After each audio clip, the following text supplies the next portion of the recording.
Hello, this is a staff meeting from Thursday, August 4th. I only have about an hour from now before I have to go to court, not for anything bad, just to finish my name change. Right, because my fancy Anglo-Saxon name is apparently too difficult for the passport office.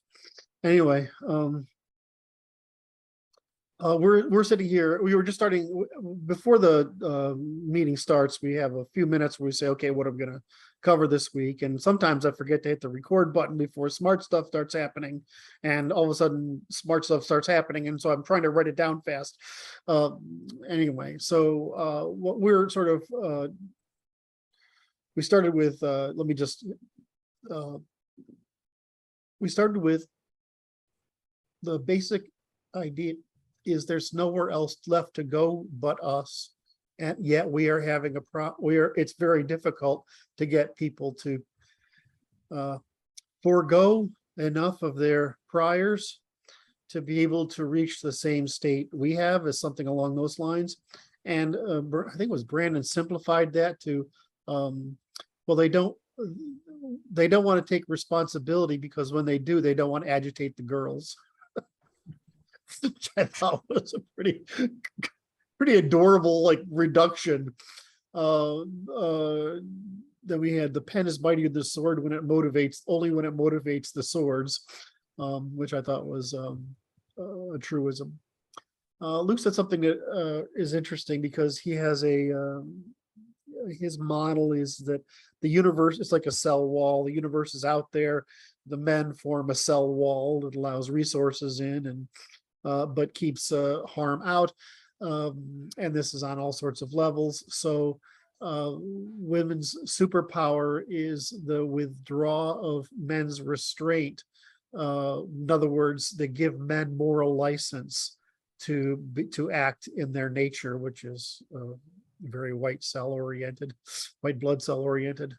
Women can ask men to do it on soft terms, but if women fail to ask, eventually men will have to do it on hard terms, which is theirs. So again, there's a natural equilibrium there. I asked the question if the manosphere is sort of winning this debate, because you're seeing an awful lot more women saying this feminism thing is not working out. And so what's happening is you're getting the bros and hoes effect highly popularized on some social media platforms, but the 80% of people that are left outside of that bros and hoes cycle, which is the normal people, are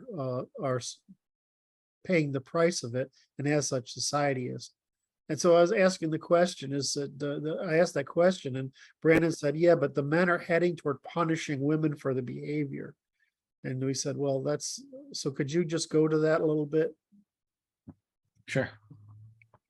Why do you think men are gonna, in other words, men are getting to the point where they want to retaliate against this behavior.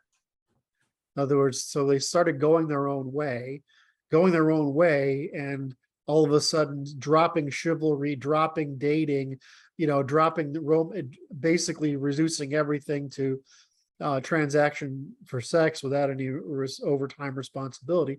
This looks like it's becoming the norm. And of course, this is incredibly destructive for family production, right? The intergenerational family production. And it's also really destructive for people's well-being, because people's mental well-being. So you said that they're heading toward punishing women, and I said, well, that doesn't make sense because it's men's job to limit women, just as it's women's job to limit men, as we said earlier. So why do you punish women for your failure to take responsibility for them? And then you get the myth of equality, that we are actually equal and that men don't need to respond. So I'm like, why are you thinking they're going to heading toward punishing women? Well, I think they're doing it. I think we're doing it to each other. Frankly, no one plays anymore, but on their own terms. And we're telling you the only game in town is this one, and you got to play on these terms. Yeah. So I'm trying to bring people back to the table. We did King of the Hill games for a while. We sorted people out. We made people feel bad. You lost because we created a hierarchy. All right, now we need people to play again. The same thing is happening in the sexual marketplace.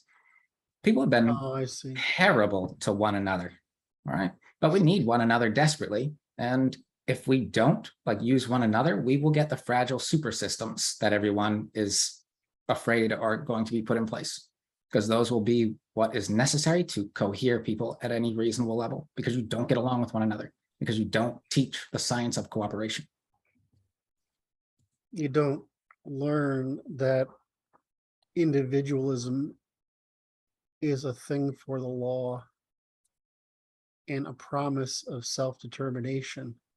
It isn't individual, the fulfillment of individual ideals.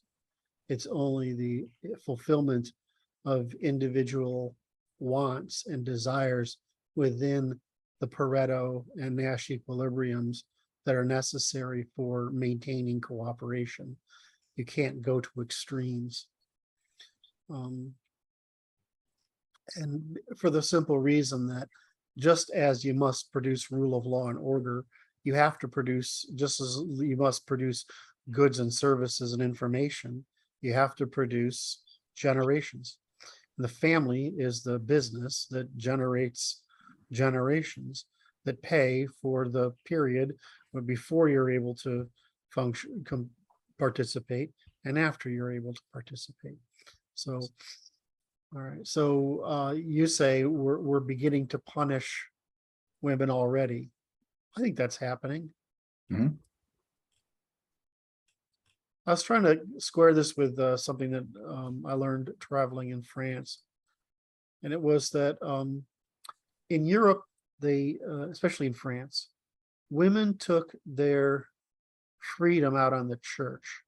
That's why France is so secular. They blamed the church for the oppression of women. In lots of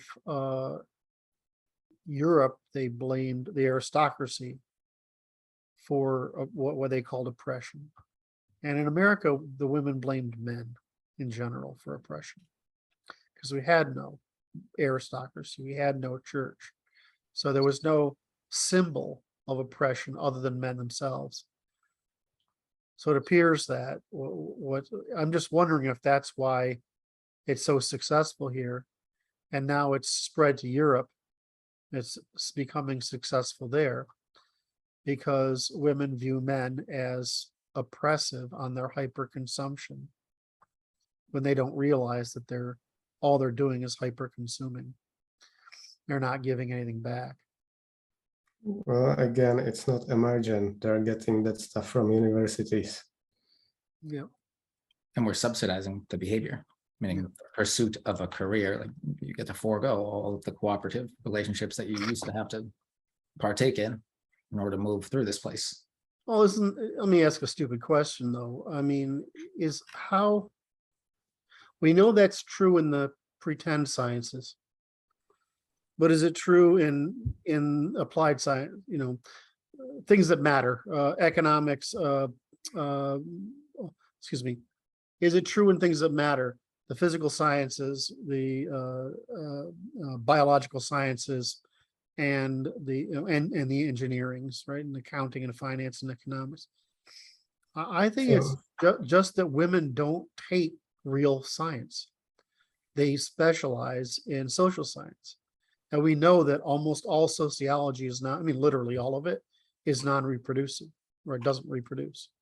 Or if it does reproduce, it does produce, it's pretend stated as a function of the patriarchy, oppression, and whatever, instead of incentives.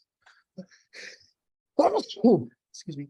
What I did I follow Rolf Degen, who basically reviews every paper that comes out. And so yesterday, I was at the end of the day, I was like, I can't focus anymore. I'm going to switch context. And I went over to Ralph's page and I just said, I'm going to apply our work to a bunch of papers and see, which is, I called explanation, right? I don't know. I did 3 or 4 of them. And our explanation is really obvious for all these researches. And then it's really obvious when they're false, because it's non-constructible from our formal logic. Mhm. So it's really interesting. But you realize how much of this shit is just that. It's just shit. And so if they go to school, they learn this stuff. How much of many of these experiments turn out to be false that they've conducted? I mean, how many of these? Most of them. Well, because it only matters how people act under stress. Yes. Well, I mean, if you just bothering them under normalcy, like the results are going to vary inside of a small window. We don't test people under stress. They're going to start to be when they start to be hungry and In other broke. words, stress produces demonstrated interests worth reporting. This goes back to the bell curve. Anything under the curve that you can predict, right, is meaningless. It's only stuff at the margins that matter. Well, because the stuff in the middle is held together by normalcy. Right. By loosening the parameters of normal. Yes. So it's like it doesn't, whatever appears normal doesn't matter, right? So because we can predict for it. We can predict, if we can predict for it, it doesn't matter. Right? Isn't that, it's just so counterintuitive. It's so frustrating because what you're looking for is outliers. Whereas in the physical universe, you're looking for regularities. This is why mathiness and physics and logic got all fucked up, because the behavioral universe works by the opposite thing, which is, it's like what we've learned. I mean, I learned everything about truth by investigating lying. Right? I mean, if you do your research on the grammars, right? You're like, holy shit, humans are really fucking good at lying. In fact, it's really hard to find people speaking who aren't lying. And I don't mean that they're lying by design, they're lying by failure of due diligence, right? They simply are making assertions that they don't know. And so when you come out of that, truth there turns out to be relatively easy because we looked for the outliers, except the outliers turn out to be everything that's meaningful. And it's the same thing. What did you just say? Because I'm just riffing off what you just said. Okay. Well, I like to do it from property because it looks to me like what everyone has is stolen goods. Yes. And what they talk about is like that they stole them justly. Those are their Yes. lives. All right. I deserved them. Yeah. I Well, deserve better. that's the You pretense should give of them to us. me. That's the right one. Yeah. That's the pretense of us, right? That's the pretense of the herd.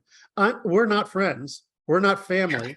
Right. We're not allies. That's We're right. not partners, and we're not friends. You're the enemy in this polity with me, and I'm just sort of like the degree to which you're an enemy is only enough for me to resist you. It's not enough yet to kill you, right? I mean, but it's getting there.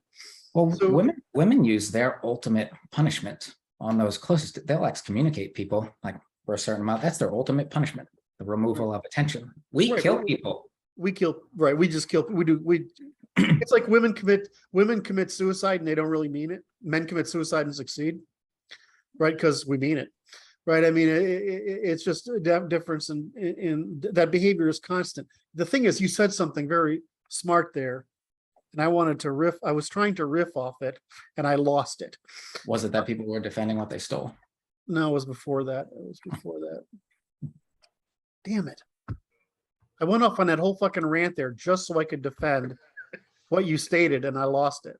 I have to keep notes. We were talking about the hard sciences versus the soft sciences, if that's helpful. Right. I'm I mean, trying to convince people that we don't need defense like all of they do. And the place is going to turn on them and they're not going to be prepared to defend themselves. What's going to happen? the only thing I would say is that impulsive people, the left, they are more willing to take risks. And so as a terrorist, right, they're actually really good. As Yes. an army, we're really good. So the problem is that guerrilla warfare, terrorism, turns out to be really effective against armies. Yes. And so what I worry about is that the left is a bunch of individuals used to having nothing and caring about little and taking higher risk under greater impulse. So the problem is what you have to do is contain them. You have to siege groups and then filter them out.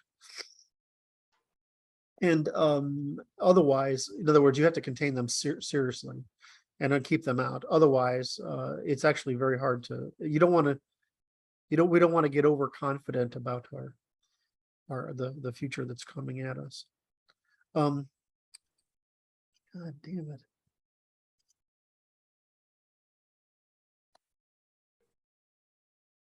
Women's. Well, let's go back to so Martin said they're stating with universities, right? It's coming from universities, but universities are making their money because women go to them, and women go to them for courses that have that are produce false positives and are uninsurable, right? And pay lower wages, right? Well, So they're supposed to give them access to higher social class. correct. And what's happened, of course, is they're trying to get access to a higher social class of males. And in doing so, they price themselves out of the market because men will go for money before they'll go for status. In other words, they'll go for money and security and competency before their status. And basically responsibility. But women will go for status and consumption before they'll go for money and competency.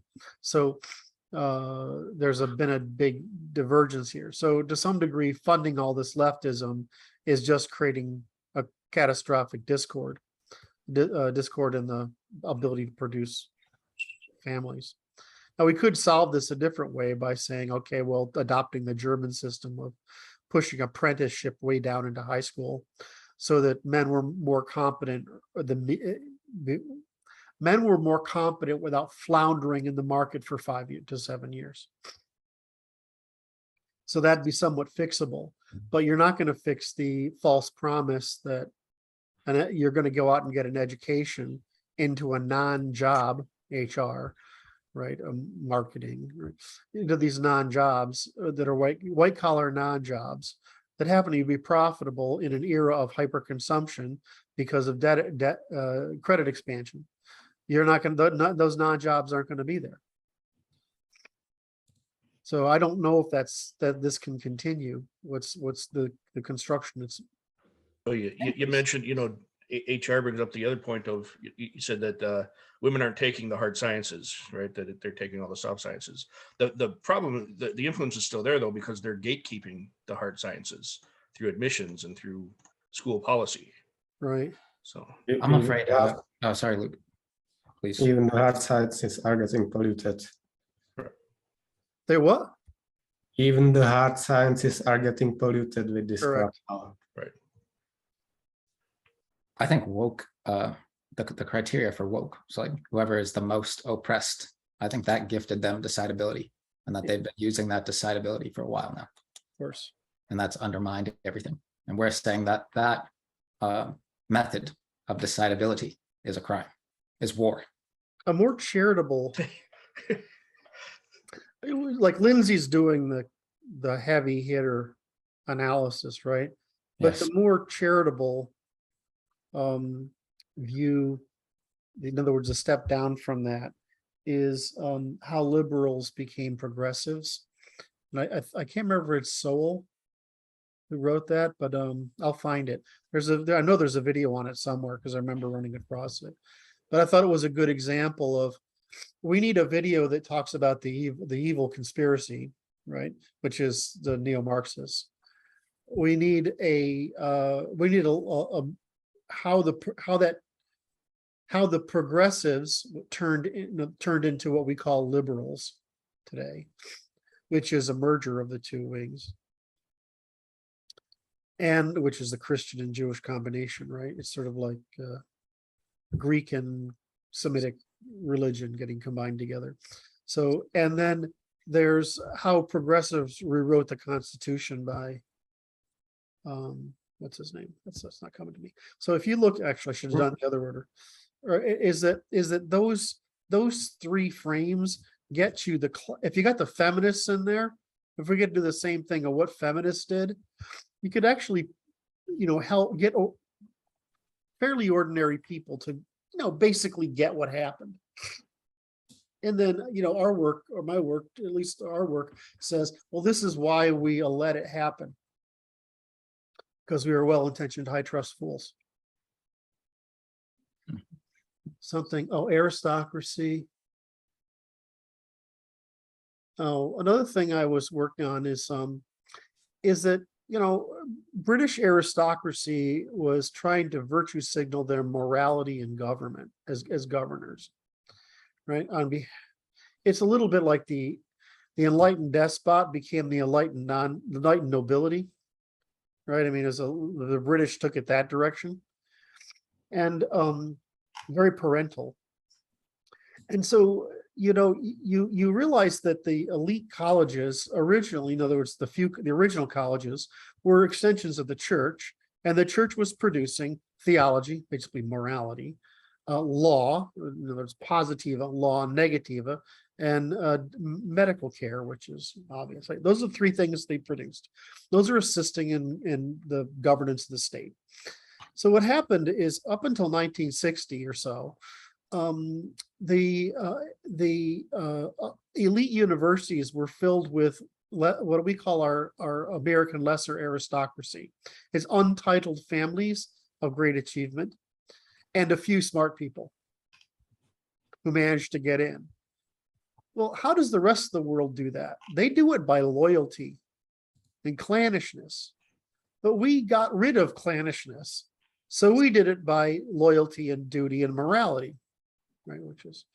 And so these are ideas rather than just relationships. And so what happened after 1960, it reverses. We have people in there who are mostly smart and nobody from the lesser nobility, the lower aristocracy.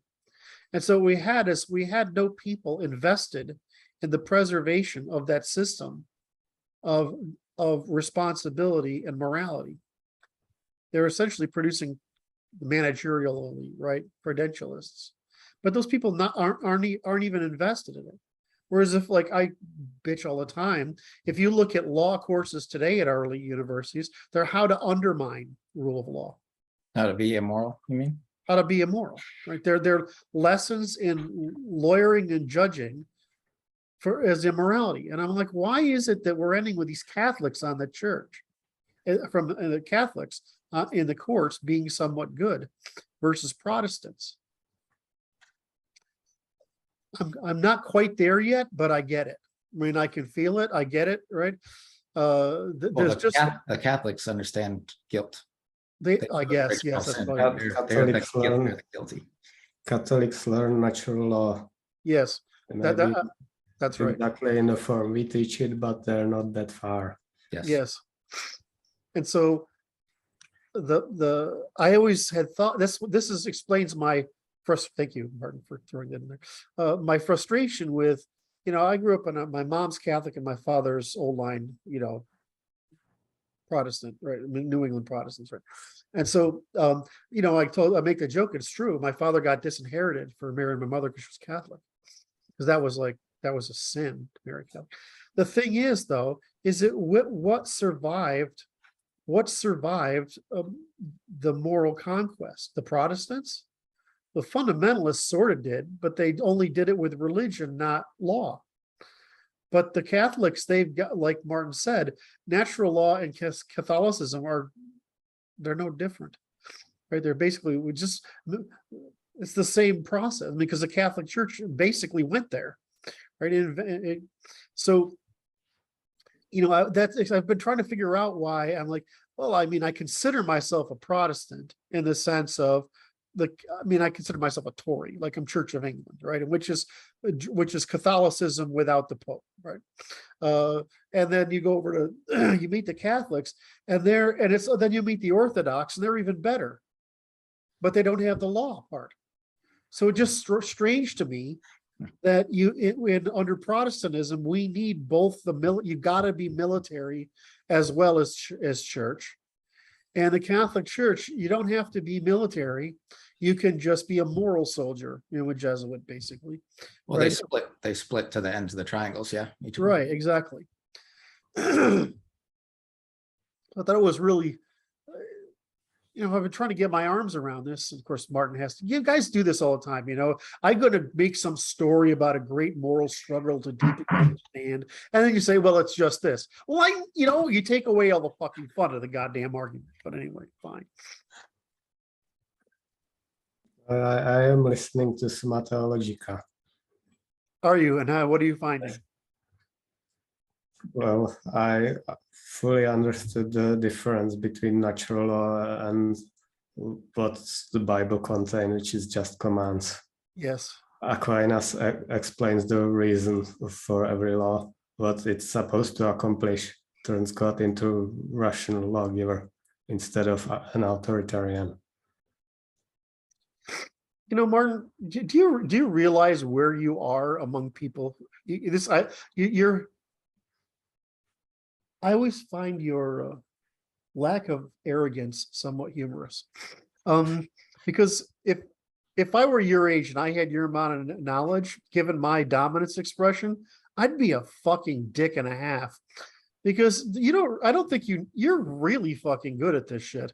Well, I was very arrogant in my youth, and then I found out I'm wrong about everything.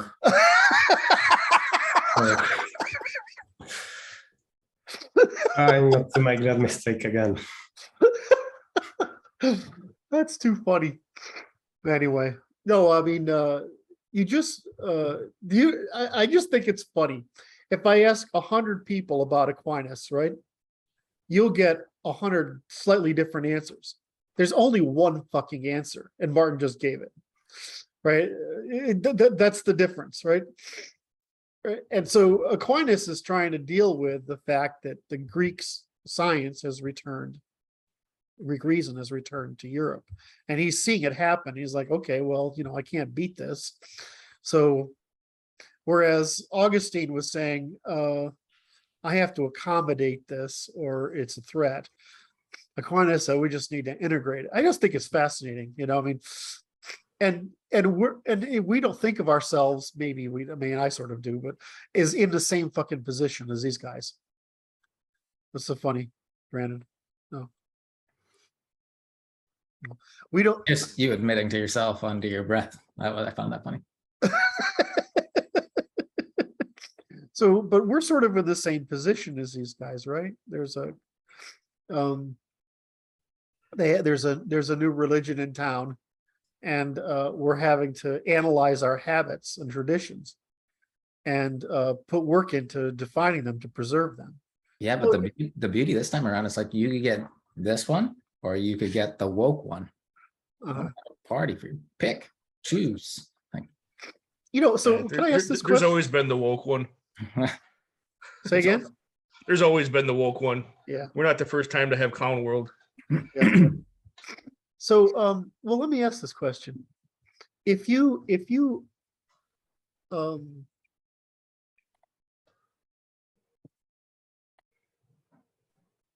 we wrote our natural law, right? This is what it is. And how many people would choose that or continuing the woke? In other words, if you told people to choose, they actually had to choose. Everyone who mattered would choose us. Right. And that's what I think. People who are woke can't understand natural law, I think. Yes. It inhibits, that religion inhibits the understanding. Yeah. I mean, it kind of demonstrates the lower ability to understand. Yes. To be the best part is though that whole religion can only exist within the carrying capacity of the other religion. Yeah, right now it rewards them and proves survivable. It is not a survivable thing. Right. Because what we're doing, we're framing it as religion in this conversation, but all we're doing is carrying nature's laws forward into our continuous methods of cooperation. Right. Right. We're just preserving nature's laws as we do that. And the whole other religion is to ignore, dismantle, or undermine nature's laws to avoid responsibility and avoid limits. So if you get rid of us, then you're back to being exposed directly to nature's consequences and you die. Right. Okay. That's, I would say, okay, you got to finish that though, because somebody would say, well, then why should what's the big deal about we're humans, we can decide, right? Right. Yes. But then what happens if you evade those laws? Yeah. You pay the consequences. You walk off the cliff. Yeah. You experience nature's consequences. There are no feminine societies for a reason. Right. unless somebody that's obeying nature's laws builds a bridge. Then you can walk off the cliff onto that bridge.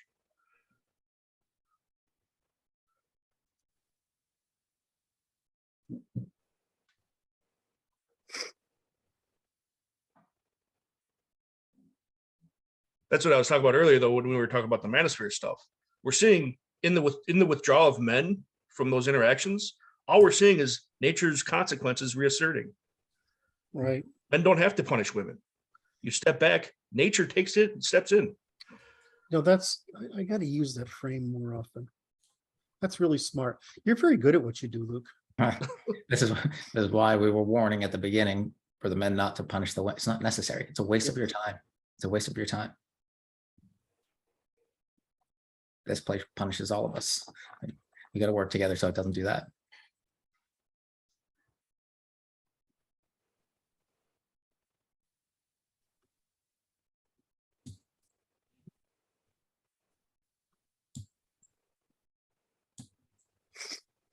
You know, that's really good. It depersonalizes the. In other words, it provides, I mean, logically, it provides closure. I don't know if I should. In other words, that's the end result, right? There's nowhere else to go. Either then they're forced to say, well, we can defeat these laws of nature. How? Right. Show me. Great. Yes, please do. We're really good at, there's 4 laws, right? The 3 before, during, and after laws, the way we describe the consistency across time called the logics. Okay, great. There's 1 rule. We know what that rule is. So explain to me what's going to happen, right? Well, what'll happen? What they are always going to say, what they always do is what's counterintuitive. The men will take care of it. They just don't realize that their intuition is saying, daddy, mommy, daddy, men will take care of it. Right. Or my favorite one is, well, nature will take care of it. What? We're running down resources like fucking crazy. Oh, by the way, there's like 700 million Europeans altogether. And by 2050, there will be only 700 million Chinese, which is very interesting. And there's going to be 1.2 or to 1.5 million Indians, which is a really interesting sort of world. And like, anyway, there's something between all of what you're saying. This whole, I used to say, you know, women create a market for affection. Be careful what demand you generate. Right?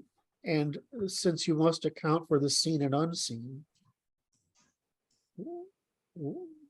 whenever you generate that market to affection and you generate the demand you generate, you're also ignoring market failure. It's unseen. So the problem becomes, what happens to the unseen? In other words, the market for affection you're not satisfying.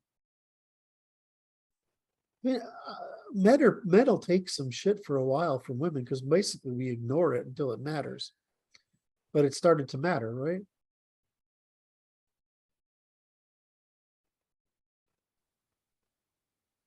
Very frustrating. All right. One of the points I try to get through to people when I'm teaching the material that I present is that there's no such thing as creating safety. It's an impossibility. We live in a universe that's perpetually, dispassionately trying to destroy us, right? And so the only thing we can do is learn how to navigate that lack of safety safely. Can we use the word adapt there? That's what adaptation is. That's what adapting is. I know. It creates an extraordinary consistency across. So say that again, Luke, so I can capture it. So the underlying part of it is that there's no actual way to create safety, right? That we don't live in a safe environment. We don't live in a safe universe. We're under constant threat in numerous ways, right? What we can do and what we've been doing, what we're hoping to preserve our ability to do is to navigate that unsafe environment safely. But it's the navigation that's safe, not the environment that's ever safe.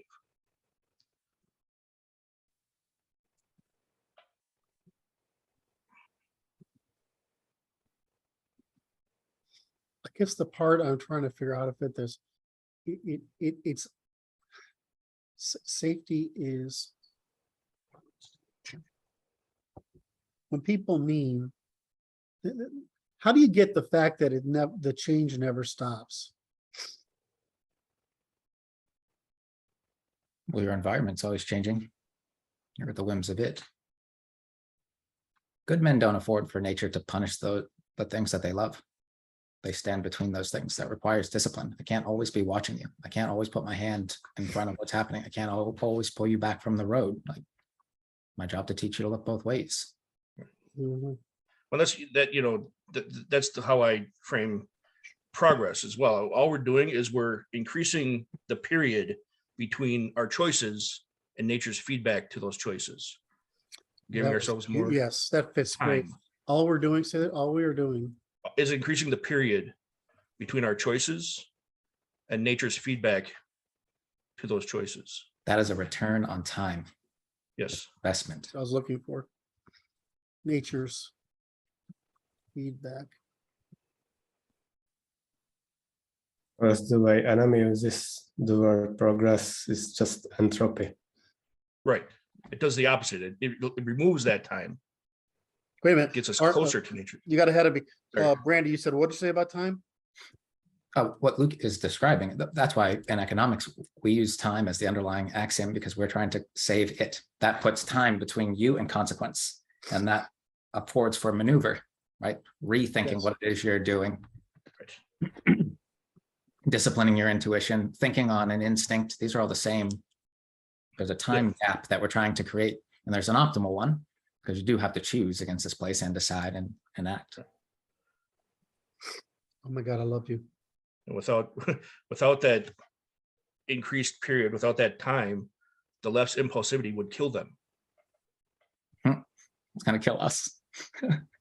Right. Well, as Martin pointed out, they keep introducing entropy, and all that is doing is constricting or reducing, contracting that period, that time. That's So right. we're getting closer and closer to getting direct feedback from nature. I'm trying to make this clear to people. Like, this always looks like us failing unless we get ahead of it, right? Because we're going to fail to protect those that are acting in ways we can't predict. So the time for children to learn to adapt to the world in its current state is being consumed as non-adaption. Right. By adults acting like children.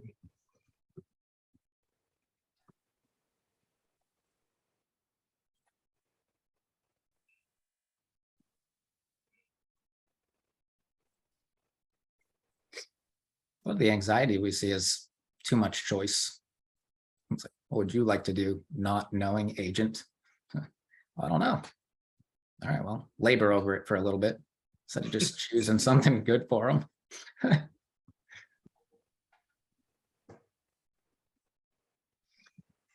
Wait a minute, the time created by our current scale of population. So the anxiety is from too much choice. And that's which is created by false impression of choice. It's caused by the time created, in other words, the time allowed to us by our current state of tech, economy, and population. It's a lesson that I think adults want. Oh, so we have an overproduction of time. Something adults should know more. It was like, you want optimal choices, not an abundance of them. You're just going to spend your time deliberating when you should be choosing. And you have to hold all those action vectors, like your choices, your set of action vectors, like that weighs on you. What can I do? What should I do? Do I have all these options? You have less than you think. Well, and Fewer. you know, You have fewer. from that, we can account for the impact of any new technology? Is it increasing that period or is it decreasing that period between us and the consequences of nature when it's Well, introduced? any radical increase in time, meaning productivity, right, is called, in other words, productivity is the inverse of time, right? If you are producing more, you're getting less, you're requiring less time to do it. Right. So if you increase productivity and population, you will get the creation of more time. But the problem is there's a feedback loop, right? Which is what Luke is saying, is that if you create a lot more time, you're actually insulating people from feedback. So there's a maximum relationship. In other words, the rate of growth needs to be limited to that which is actual increases in production, not credit expansion or population expansion. So what's happening is we've created the luxury. Sorry, let me just. We've created the luxury of virtue signaling and non-adulting, but all we've done is say, well, we have more time, but we've done is pass the cost out in time, Right. as demographics. Yeah. Okay. And the only escape. See, this from is why that- people don't understand we're doing math. Right. Right. Sorry. The Sorry, only- Luke, go ahead. The only escape from that is the point I've been trying to make about us carrying nature's consequences with us. They don't have to be in the exact language that nature uses. We don't have to kill you for every misstep, which is what nature does, but we have to carry nature's feedback with us in some form. And that's what law is. It's us bringing nature's feedback forward. Oh, Jesus, that was beautiful. That's what law is. Luke, that's what law is, carrying nature's feedback forward in time. Fuck, man. No, so every week you get a couple of those in here that I just want to kiss you for. It's the actual natural law. Well, he's consistently doing it, which is tying it back to nature, right? Nature's constraint on us. And what happens when you do that is you get out of the oppression narrative. Yeah, you don't want nature's oppression. You want ours. We could all go live in Somalia, right? Right. I'm not coming. Yemen's getting there. Fucking A, man. Yeah. Naked, alone with the entire universe trying to destroy you. That's the start point. Everything should be measured against that. Yeah, I was trying to think of how would I do that in mathiness? Say that it's given that cooperation is how we produce time. Cognition is how we find time. Cooperation is how we, I hope I write this down sometime, how we produce time, right? Right. And and only thing we can do is use that to defeat the universe is rate of time. Right. Right. And so if you're all alone, you're just looking for minor opportunities to defeat time, the universe. Because it will kill you. It'll kill you by age, if nothing else. It'll kill you by environmental variation. It'll kill you by running out of fucking energy, like water, food, Right. whatever, shelter. That's also the point I'm getting at when I'm talking about, these core competencies is each individual must have a minimum set of time defeaters. Of time? Defeaters. Yes. And that's all I mean by core competencies is that's what that minimum set of time overcomers, time defeaters that allows you the opportunity to then begin to cooperate. You have to cooperate with nature's laws first. Right. So I didn't get that last bit. How did you connect, Luke? How did you? Bless you. Having those the individual in possession of those minimum set of time defeaters allows them the opportunity to begin to cooperate.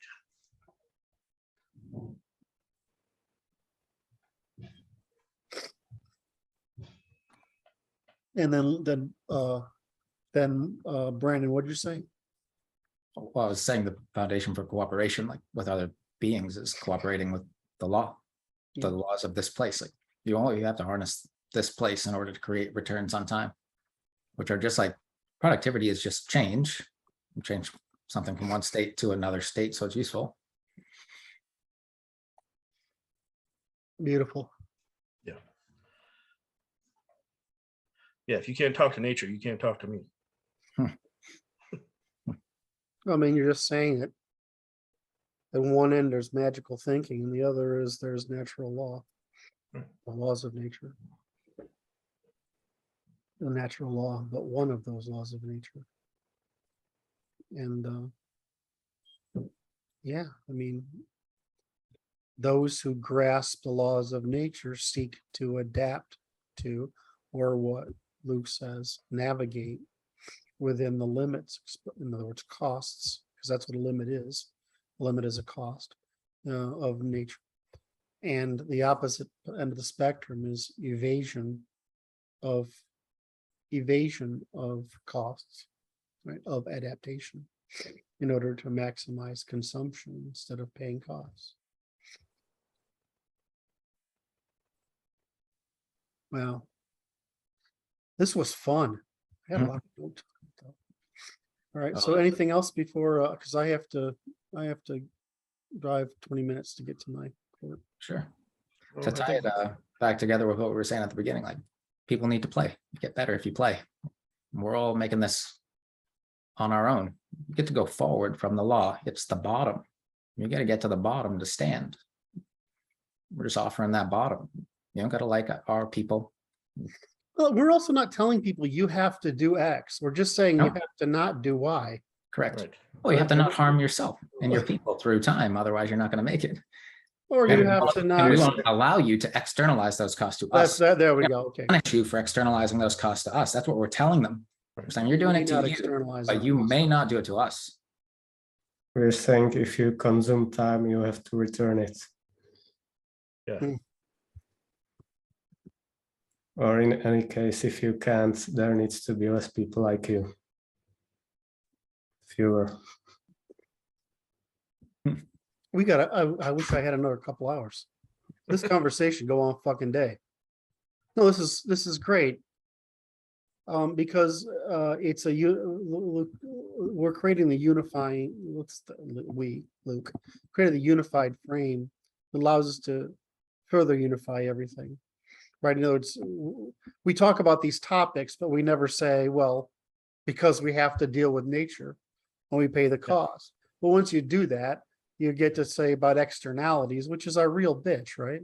Our real complaint is the externalities they produce. Yeah. I mean, I don't, it's like, I love hippies. If you want to check out of the goddamn civilization, right, and be a flower child, all you're saying is, I'm going to love like Jesus and enjoy life, right? I mean, that's fucking fine with me, right? But don't externalize, because you're not trying to externalize a cost, right? You're saying, I want to consume life, but I don't want to hyper consume it, right? Fine, right? But with the minute you say, I have a right to, I claim a right to, that's just theft. Yes. Yes. All right. And that's hyperconsumption. When you say, I have a right to not take responsibility and adapt, that's even worse. The hippie doesn't say that. He says, I'm just going to limit my responsibility to non-aggression and enjoying life.